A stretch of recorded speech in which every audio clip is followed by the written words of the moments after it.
नमस्कार दोस्तों, स्वागत है आपका हमारे इस पवित्र, रहस्यमयी और आत्मा को झकझोर देने वाले सफर में। आज हम आपको लेकर चलने वाले हैं उस स्थान पर जहां आस्था सिर्फ विश्वास नहीं बल्कि अनुभव बन जाती है, जहां हर पत्थर, हर हवा का झोंका, हर घंटी की ध्वनि मानो एक ही बात कहती है। यहां कोई अदृश्य शक्ति आज भी मौजूद है। यह है हिमालय की गोद में बसा वो दिव्य धाम, जहां तक पहुंचना आसान नहीं, लेकिन एक बार पहुंच जाए तो लगता है जैसे पूरी दुनिया पीछे छूट गई हो। हम बात कर रहे हैं भगवान शिव के पवित्र धाम केदारनाथ मंदिर की। कहा जाता है कि यहां दर्शन हर कोई नहीं कर पाता। जिसे बुलावा आता है वही पहुंचता है, और जो वहां पहुंचता है वो वही व्यक्ति बनकर वापस नहीं लौटता। उसकी सोच, उसका विश्वास, उसका जीवन सब बदल जाता है। ये कहानी भी एक ऐसे ही व्यक्ति की है जो भगवान में विश्वास तो रखता था, लेकिन चमत्कारों पर नहीं। उसे लगता था कि मंदिर बस आस्था का प्रतीक है। असली जीवन तो मेहनत और भाग्य से चलता है। लेकिन एक यात्रा ने उसकी पूरी सोच बदल दी। वो अपने दोस्तों के साथ ट्रेक पर गया था। मजाक मस्ती, फोटो, रोमांच, बस इतना ही उद्देश्य था। दर्शन करना भी एक पर्यटन जैसा ही था। लेकिन जैसे जैसे वे मंदिर के पास पहुंचे, मौसम बदलने लगा। आसमान अचानक भारी हो गया, हवा तेज हो गई और पहाड़ों पर गूंजती आवाजें अजीब सी लगने लगी। स्थानीय लोगों ने कहा, जल्दी दर्शन कर लो, मौसम कभी भी खराब हो सकता है। उन्होंने बात हल्के में ली, लेकिन कुछ घंटों बाद जो हुआ उसने सबको अंदर तक हिला दिया। अचानक तेज बारिश शुरू हुई, फिर ओले, फिर पानी का ऐसा सैलाब जैसे आसमान फट गया हो। लोग भागने लगे, चीखें, भगदड़, डर, और चारों तरफ सिर्फ पानी, पत्थर और विनाश। वो युवक भी भीड़ में फंस गया। उसे समझ नहीं आ रहा था कि कहा जाए। तभी उसने देखा, मंदिर के पास कुछ लोग घुटनों के बल बैठकर भगवान शिव को पुकार रहे थे, भोलेनाथ बचा लो।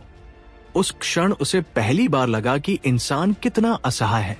उसने भी आंखें बंद की और मन ही मन कहा, अगर आप सच में हैं तो मुझे बचा लो। अगले ही पल एक तेज गर्जना हुई और पहाड़ से एक विशाल शिला टूटकर नीचे आई। सबको लगा अब सब खत्म, लेकिन वो शिला मंदिर के पीछे आकर इस तरह अटक गई जैसे किसी ने उसे रोक दिया हो। उसने पानी की तेज धारा को मंदिर से दूर मोड़ दिया। मंदिर के आसपास खड़े लोग बच गए, जबकि आसपास सब कुछ बह गया। दुकानें, घर, रास्ते, पुल, सब। लेकिन मंदिर अडिग, शांत, जैसे कुछ हुआ ही न हो। जब सुबह हुई तब विनाश का असली दृश्य सामने आया।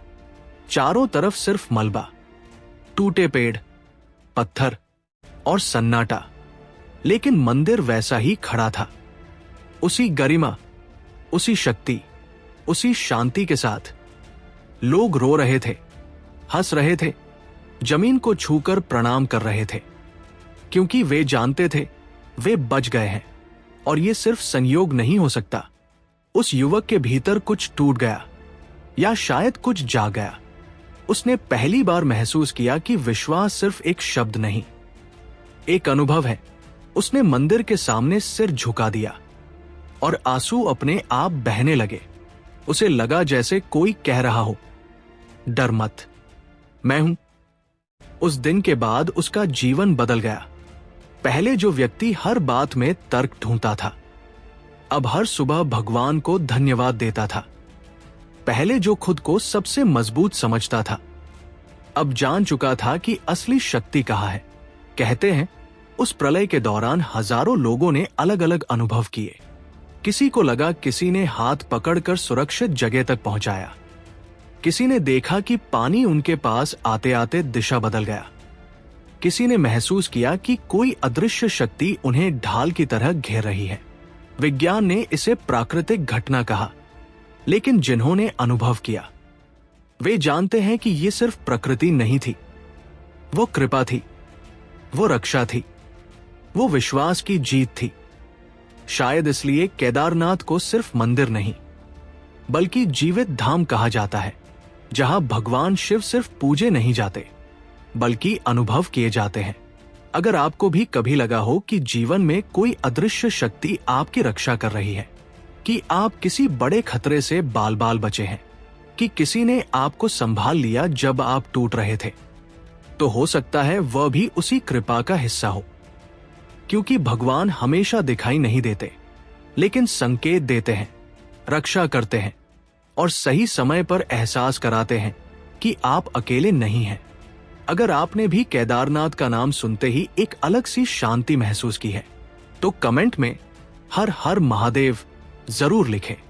और अगर आप चाहते हैं कि ऐसी ही सच्ची, आत्मा को छू लेने वाली कहानियां आप तक पहुंचती रहें, तो वीडियो को लाइक करें, अपने प्रियजनों के साथ शेयर करें और चैनल को सब्सक्राइब करके घंटी जरूर दबाएं। क्योंकि कौन जाने अगली कहानी आपकी आस्था को और गहरा कर दे।